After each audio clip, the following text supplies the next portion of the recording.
Alone in the crowd. Is it going to be a win or a bin? Let's have a quick read through of the description on Steam. Settled on a dystopian future, Alone in the Crowd is a puzzle simulation investigative thriller where you use a weird variety of gadgets to satisfy this mysterious self-proclaimed friendly AI character. Another game influenced by Papers, Please. I've played a couple of other games influenced by that great game, and this is no different.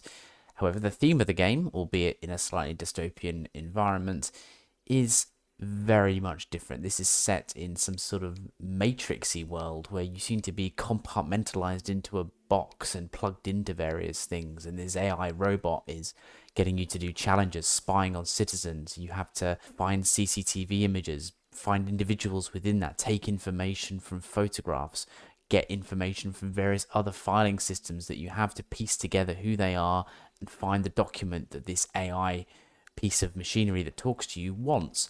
You have to work out yourself in many cases which piece of gadgetry you want to use that's available to you to find out or find the documentation that you need. Not everything is given to you on a plate. Perhaps starts off that way, but the game really does throw you in quite quickly and doesn't give you much more help, which is great. There is a bit of a story here. I mean, you're just trying to establish what's going on. I think that's the main thing. And very much like Papers, Please and games similar to this, there's someone passing you notes every so often to try and ask you to do certain things, and then you have to make a decision. Do you adhere to their requests? And it's all a bit mysterious. And the game eventually, I think I'm still doing the tutorial. I keep getting these instructions, and I've been playing for nearly 3 hours. I actually think there might be tens of hours in this game, actually, to be honest.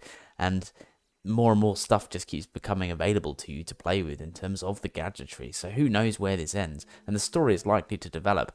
You're able to ask the AI a question every time you solve or provide them with a certain piece of information that they want. So you are gradually piecing together perhaps why you're there, who they are, what you're doing. But I'm nowhere near understanding the purpose of that yet. But I feel that will come, and the long game of this is to ascertain who you are and what's going on. So things that I like. It's a great setting for the game. It's deep, it's mysterious, it's fairly colorless, but actually its blandness is part of it. You know, if it was full of color and light, it would take away from the fact it's a very miserable setting that you're in. So no, it's great in terms of the environmentals.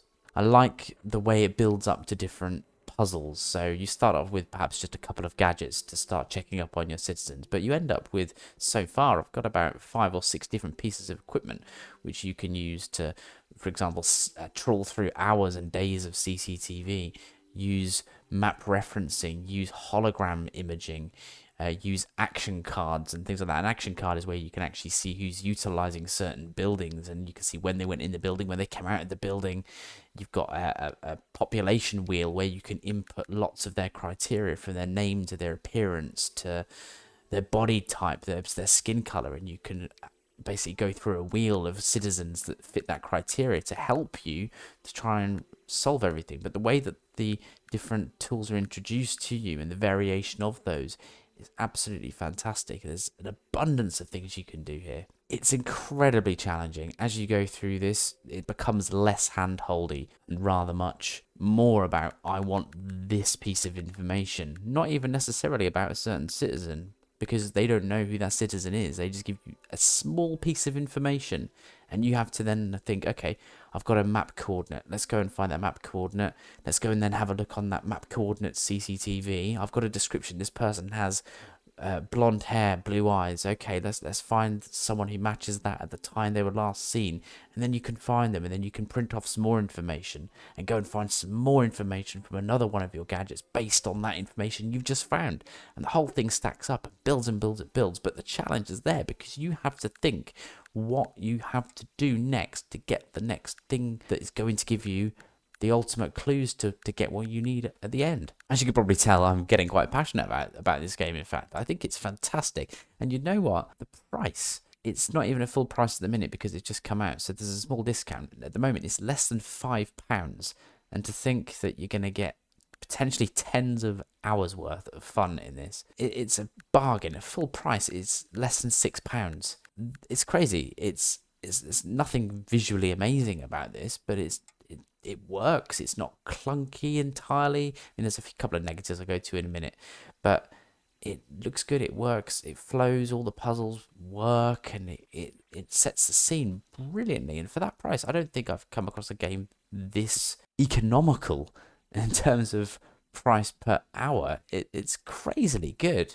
Okay, so now I've calmed down and thrown some cold water over myself to cool my passion over this game. There's a couple of negatives, as I say. So first one, help documents. There is a data center thing that you can look at, and it updates itself as you update and learn more about the different gadgets and stuff, or unlock the different gadgets. You can have a look and read what they do, and there's some explanation on something. So, for example, you have like a layout in the help guide of a certain document, and it has numbers on, so you can then reference those numbers to see what the different sections of the document mean. The problem is the two things are on different pages, so you have to keep flitting between the two. So quite often I find that the help documents or the help data center is a little bit clunky to navigate. There's some odd buttons on there that don't make much sense. I'd rather it be in sort of some sort of book format with maybe tabs, but it doesn't quite work like that. It's a little bit clunky. Another thing is actually there's no background music to this. There's a few click sound effects, but just some sort of music might help to keep it flowing, keep that interest. Although not that I'm not interested, but I just think it would give you a little something. It could be quite quiet. It doesn't even have to be thematic or variable to that much extent, but just a little something in the background, I think. But to surmise, I mean, really, this is, as I say, the most economical game I think you're going to get when it comes to the amount of hours you get for your buck. I mean, I can't fault this. You can't fault this at all, really, for the price and what you get and the enjoyment and the challenge. Thoroughly recommend it. Great game. There's just so much more to come with this. I played 3 hours, but as I've said a couple of times now, this is going to potentially go on for tens of hours. I've had to stop because I'm actually stuck and I can't keep thinking about it because I need to get this video out. I'm going to keep playing this, but it just speaks volumes, really.